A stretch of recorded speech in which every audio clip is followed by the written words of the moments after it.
Olá!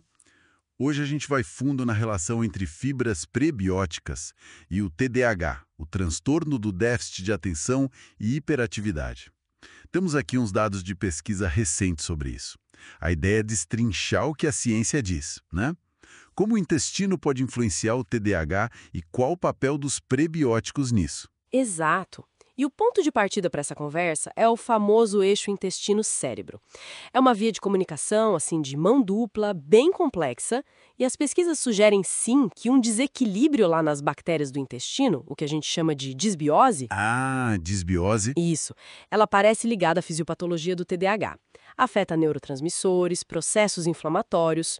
Há indicativos de que crianças com TDAH podem ter menos bactérias boas, tipo lactobacilos, e menor diversidade no geral. Entendi. Então, essa disbiose pode ser um fator-chave. Mas, bom, e os prebióticos? Como eles entram nessa equação? O que são? Como funcionam lá no intestino? Ótima pergunta. Os pré-bióticos são, basicamente, fibras. Fibras que o nosso corpo não digere, mas que servem de comida, digamos assim, Comida para quem? para as bactérias benéficas que já moram no nosso intestino, tipo Lactobacillus e Bifidobacterium. Justamente algumas que às vezes estão em menor número no TDAH. É diferente do probiótico, né?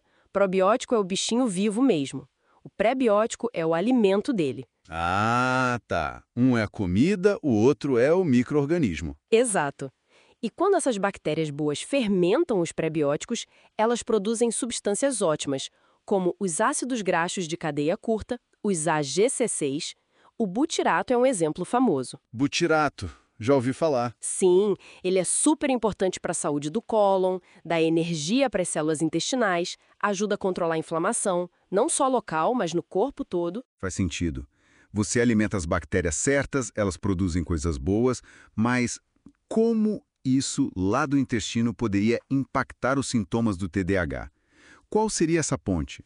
Então, aí é que a conexão fica interessante, é multifacetada. Primeiro, a microbiota influencia diretamente a produção de neurotransmissores-chave. Dopamina, serotonina. Exatamente, que são cruciais para regular humor, foco e atenção. Coisas que são um desafio no TDAH, né? Segundo, a disbiose está ligada à inflamação. Não só no intestino, mas sistêmica e talvez até neuroinflamação, que também é investigado no TDAH. Inflamação no cérebro. É uma linha de pesquisa, sim? E tem mais, a saúde da barreira intestinal. Bactérias como Faecalibacterium, que ajudam a manter essa barreira íntegra e às vezes estão baixas no TDAH, também são afetadas pela dieta. Pode virar um ciclo, sabe? Dieta ruim leva à disbiose, que causa inflamação, que afeta o cérebro e os sintomas. E isso pode até piorar as escolhas alimentares. Nossa, é um ciclo complexo mesmo. Bom, essa teoria toda é bem interessante, os mecanismos fazem sentido. Mas vamos para a prática. O que a gente tem de evidência clínica? Usar só prebiótico melhora mesmo os sintomas do TDAH? E aí a gente chega num ponto crucial.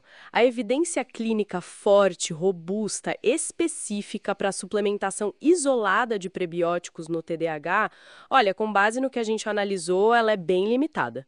Ou até inexistente, dependendo da fonte. Sério? Mesmo com essa teoria toda? Sim, muitos estudos que mostram algum efeito positivo usam, na verdade, simbióticos, que é a combinação de prebiótico com probiótico, ou usam só probióticos. E no caso dos probióticos, funciona? Mesmo aí, a coisa não é tão simples.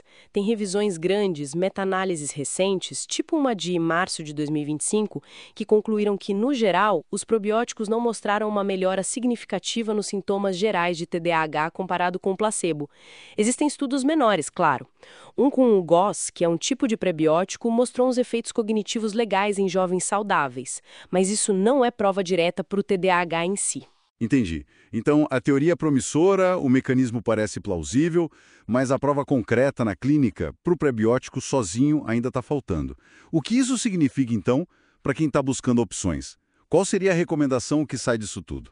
Olha, o consenso hoje coloca os prebióticos mais como uma possível ajuda complementar, uma intervenção dietética que pode somar, mas não como tratamento principal ou isolado para o TDAH. O foco principal seria outro. O foco principal deveria ser a dieta como um todo, uma alimentação mais anti-inflamatória, rica em fibras, frutas, verduras, legumes, grãos integrais.